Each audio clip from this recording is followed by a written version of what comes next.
Hey gorgeous, thank you so much for clicking on this video. Today I'm doing something a little bit different to what I normally do content-wise, and I'm going to be talking about books. If you are new to my channel, typically I talk about houseplants, being neurodivergent. That's kind of the vibe really, and like a little bit of decluttering here and there. We haven't really talked about books here before. Whilst plants have been kind of my only hobby for a really long time, it's like they're all I've had time for really outside of work. I'm a mental health nurse. I work in a community team, and I'm specifically working with young people who are autistic and or ADHD. I also do autism assessments. Like, my job is quite full on as a neurodivergent person myself. I find work really, really hard, but I also love it. I'm very passionate about it, but it does leave me outside of work with very minimal energy. So a lot of the time, the way I recharge is spending time with plants. They don't talk, they don't need me to listen, they just need me to like water them and take care of them to the best of my abilities at any given time. And I love that. And I love growing things, and I love like problem solving, figuring out what's wrong, and like just generally, I don't know. I get so much joy from houseplants, and if you are a houseplanty person, I think you'll probably understand that. But what I have been trying really hard to make time for, as well as houseplants, is reading.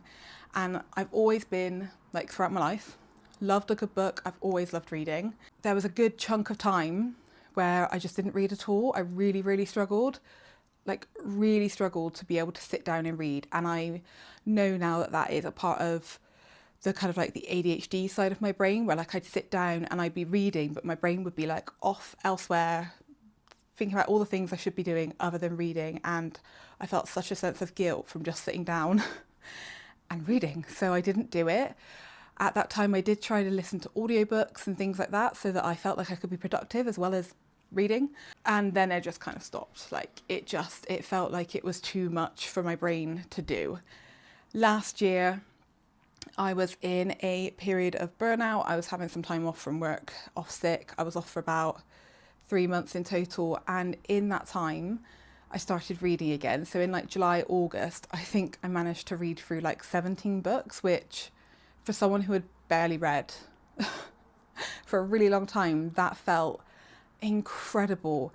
I absolutely loved just sitting down with a book and stepping into another world. It was such an amazing form of escapism, and I adored it, and like made a mental note to myself to keep reading. However, upon returning to work, I went back part-time for a little bit, like just a short period of time, and then once I was full-time again in September, barely picked up a book. I mean, barely, I didn't pick up a book. I carried on buying books because I wanted to read them, but I was not picking them up and reading them. It just, again, work wiped me out. However, I haven't lost that little like, this is a fantastic form of escapism, and like I've really wanted to get back into it. So it's not a New Year's resolution because they don't work for me. I don't stick with them. But if they're like demand avoidance in me, it doesn't do well. But I had kind of like in my head been like, I would really like to crack out the book. Is it Book Mori? Like, I think that's how you pronounce it, the app, and just see.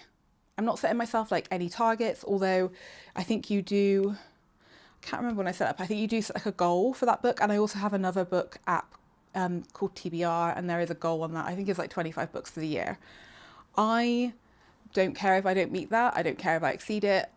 Like, I don't care. I don't want to set myself goals because I'll either just do nothing, or I will push myself so hard to overachieve on them, and that's, neither of those options are healthy. So I just want it to be like a nice chill, whatever happens happens kind of hobby.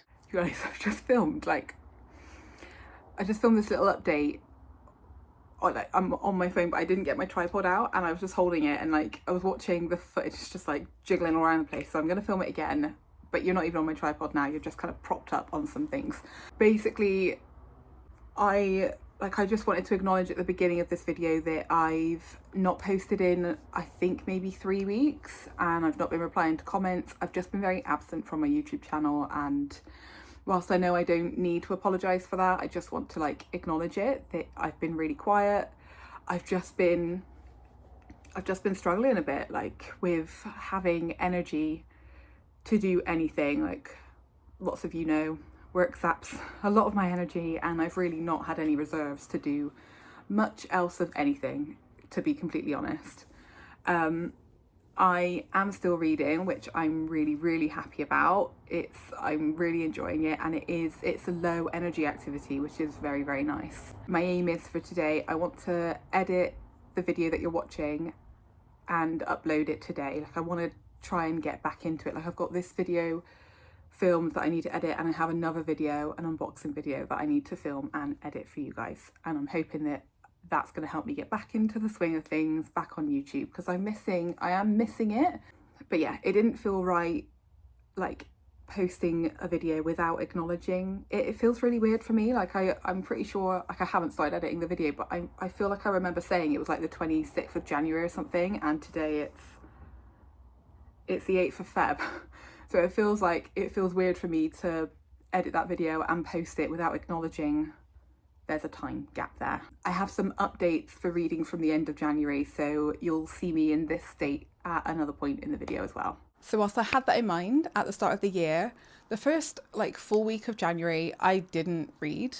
I just couldn't, you know, the new year is hard. Like the Christmas period is hard for me personally, and then the new year is hard as well. And within my work, often the people I work with find that period of time also really difficult. It is a time filled with high expectations to socialise, huge amounts of transition. There is change everywhere.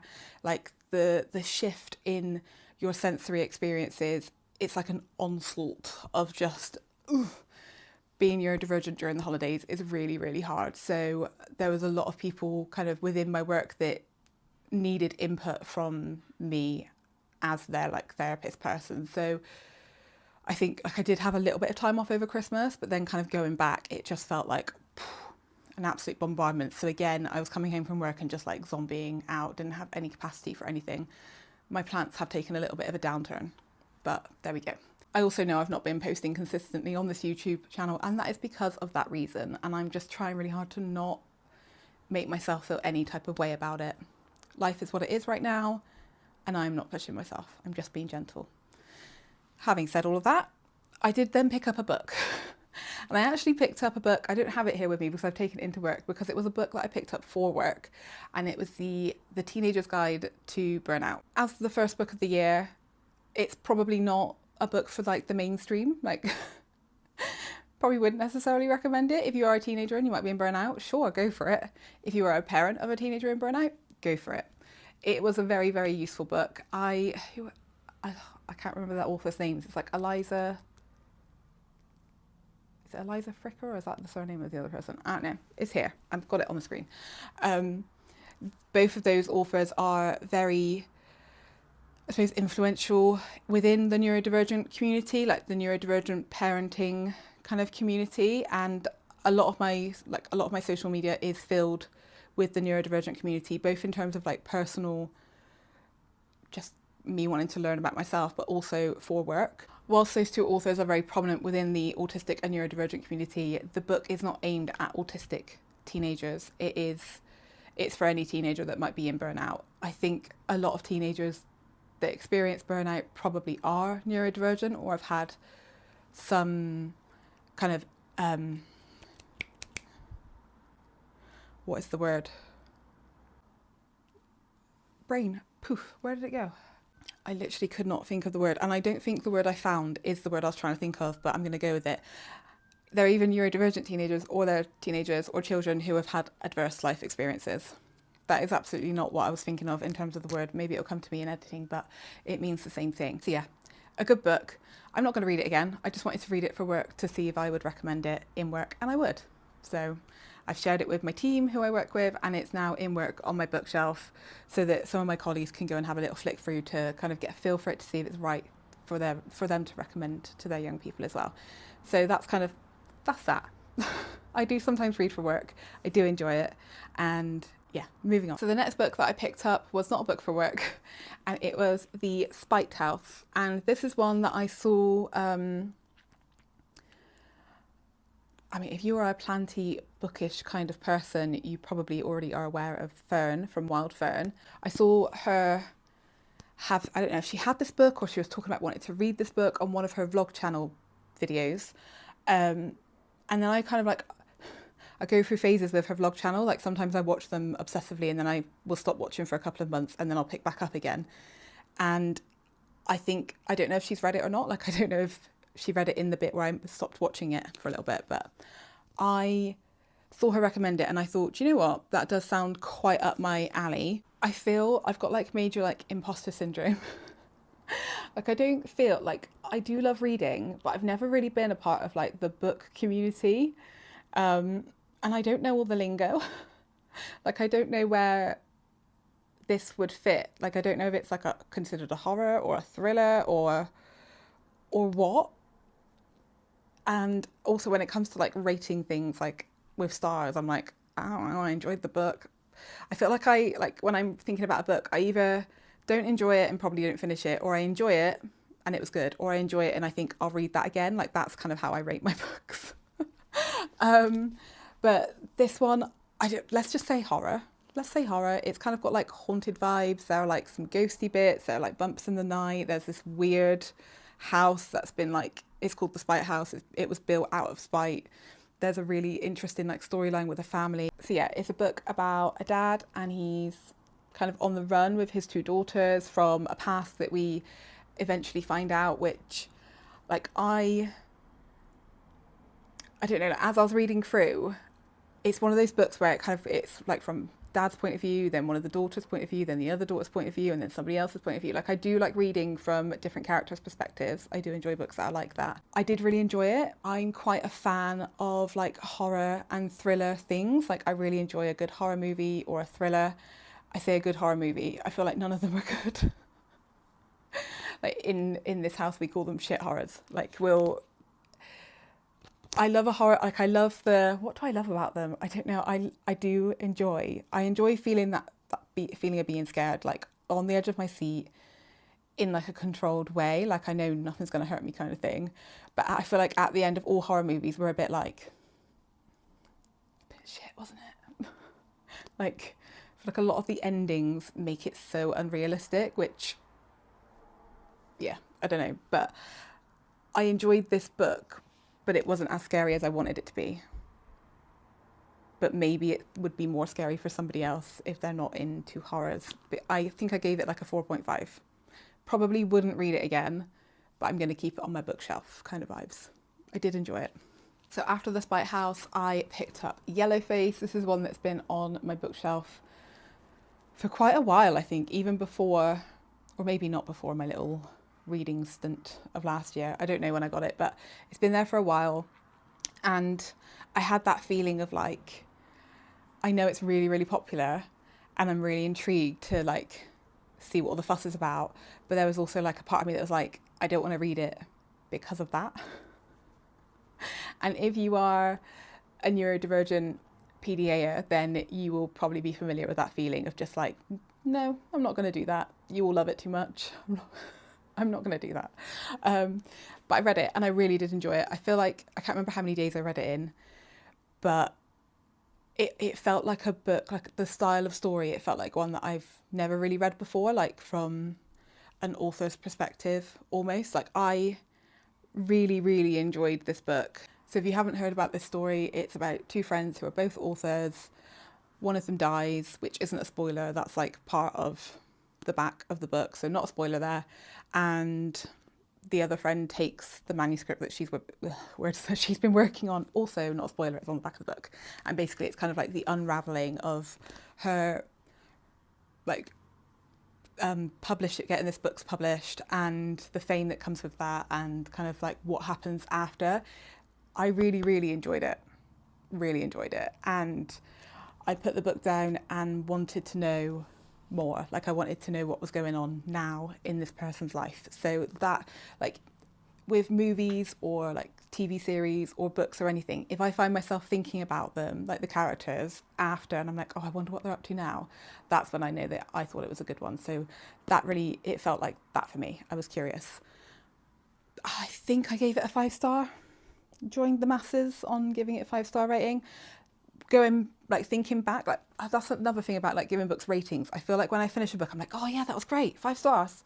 When I go back, I might give it more of like a 4, just because, I don't know, again, it's one that I wouldn't read again, I don't think. Yeah, there we go. The imposter syndrome is real, guys. Like, I really feel like no one's gonna watch this video, and maybe no one will, and that's fine. But I don't know, like, I've just been completely hyper focused on reading, and I want to talk about what I'm reading.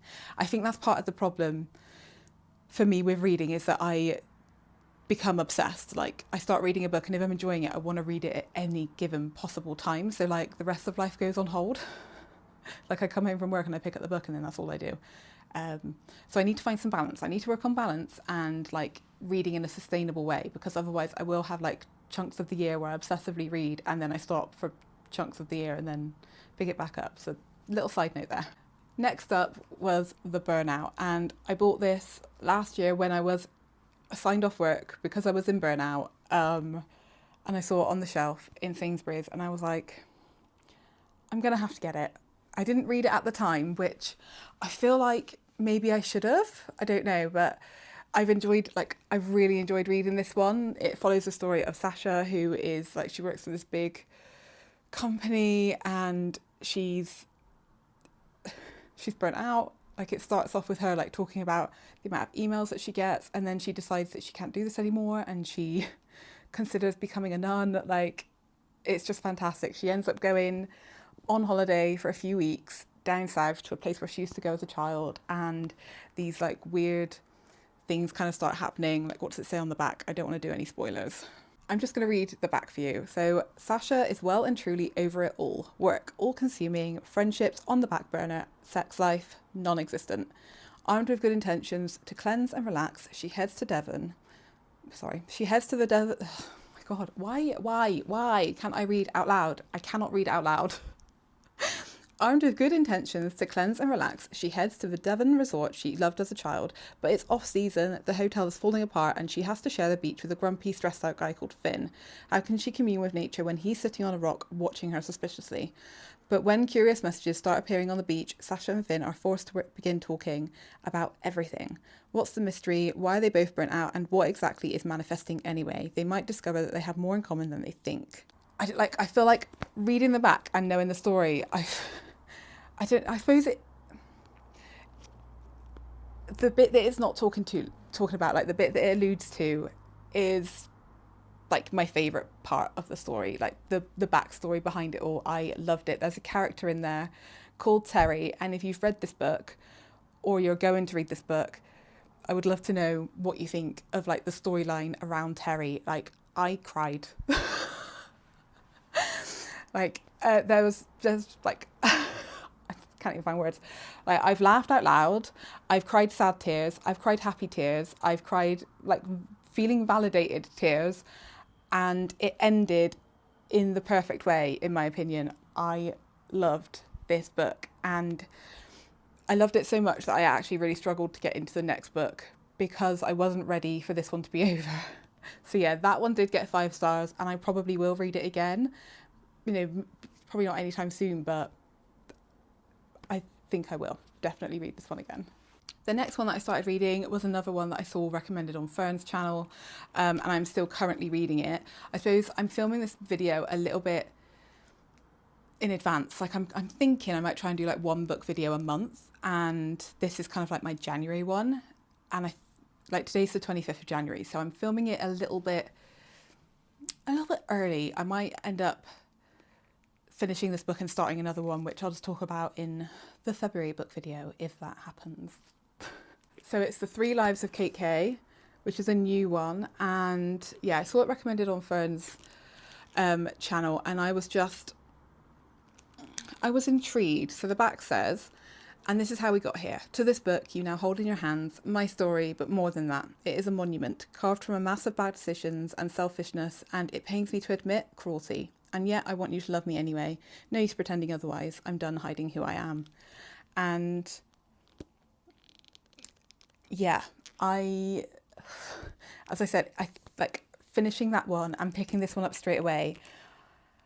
I needed some time. So I started reading this one like basically straight after like finishing that one, and then I had to put it down for like a couple of days and didn't pick it up. And I picked it up again yesterday, and I've just kind of started getting into it. Like last night I was like, oh, like yeah, I actually want to keep reading, whereas initially I was like, I just don't care. You're not Sasha and you're not Finn.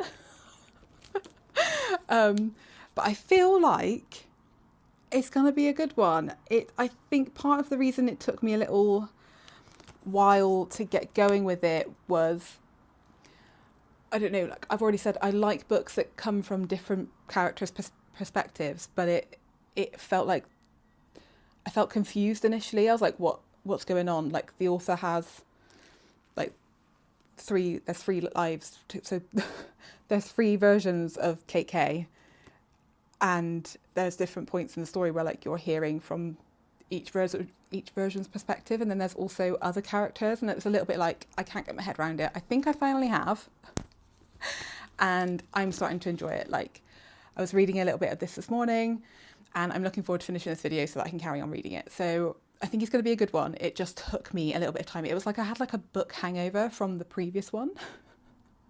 I don't know, is that something that happens to other people? And I suppose that's part of hyper focusing on books, is that I read through them quite quickly, like a couple of days per book, and it just becomes me. Like it's like I'm in the story, and I think I enjoyed the burnout so much that I needed some time to like transition out of it. So I'm currently reading this one. I'm trying to read it a little bit slower, although it's not the biggest book. Like I'm here, I've got this much left to read. I did finish The 3 Lives of Kate K, and I actually loved it. I like definitely 5 stars. I think it's one that I would go back and reread. I really did struggle to get into it at the beginning. Like I think I said, like I had like a bit of a book hangover from the previous book because I enjoyed that one so much. And I just, like the first part of the book, I really struggled with the time frame differences and the different characters. Like I love books like that. I love books that kind of have different characters' perspectives and viewpoints and that travel through time. But for some reason I was really struggling to get my head into it right at the beginning. But by the middle and the end of the book, I loved it. It was so well written. I really, really enjoyed it. And I really want to go back and read it again. Now that the characters and like the storyline is kind of cemented in my brain, I want to go back and read it again because I know I'll enjoy it more the second time. Like I'm definitely one of those people that enjoy re-watching things, and whilst I haven't done a lot of rereading things over my life, there are a couple of books that I've reread, but I feel like the comfort and calm joy that I get from rewatching things, I will get from rereading books as well. So I think that's something that I will incorporate into my reading as well, which is quite fun. Like I'm looking forward to rereading it. I've literally only just finished it. Well, no, not only just, it was a couple of books ago by at this point, but yeah, I might try and like reread it in the summer or something. I feel like that'll be nice. And in the original video, I'm sure I said that I'll probably finish that one and I might even start reading another one because I was filming it, not like there was a good nearly a week left of January when I was filming it, and I did do that. So I picked up The Night Guest, which I feel like this video is like evidence of me fangirling over Fern, basically, because this was another one that I saw on her channel. Like I'm not a creep, I swear. I do really love Fern's content, like both her planty channel and her what's the other one called? Is it Cozy Plant Lady?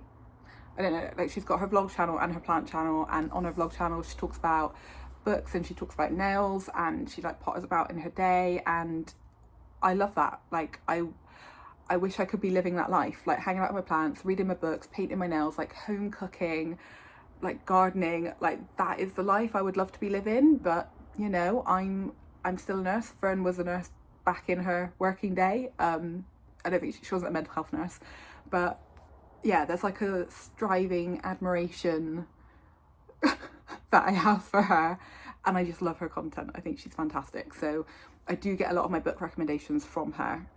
I'm pretty sure I did see this on someone else's Instagram stories, and I've got it.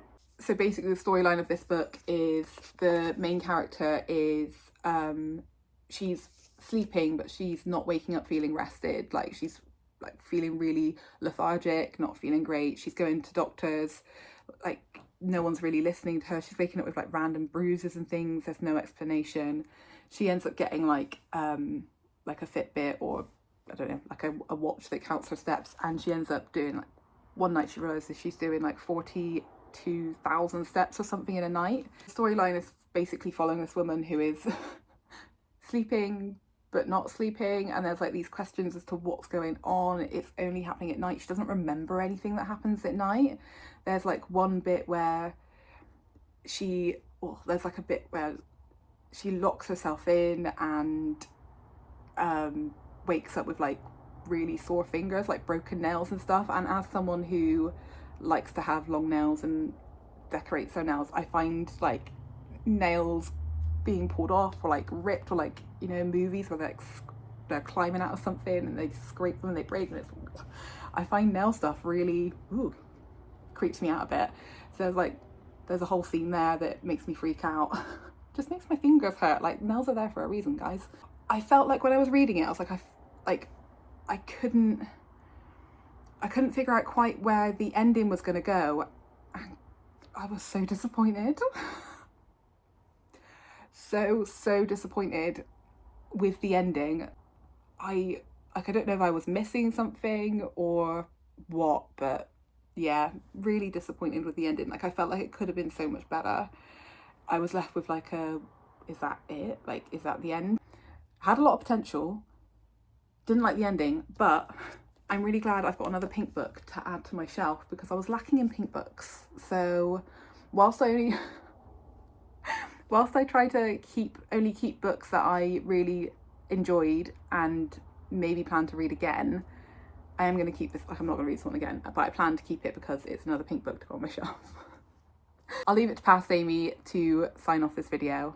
So I feel like I probably will end up picking up another one nearer the end of January, so I will talk to you about that in February, if there is a February book video. I think I'm going to judge how this goes. Like, I don't necessarily care. Like, if I put out a video and it's not that popular, I'm not that bothered. I don't know, like, if I put out a book, like a random piece of content that isn't part of my content creation typically, I will kind of judge how much pressure I'd put on myself to keep posting videos about this if I didn't want to. Like, I'm posting this one because I've just wanted to talk about books. It's kind of the hobby that's in focus at the moment. Like, I'm still going around and looking at my plants and checking in on them, but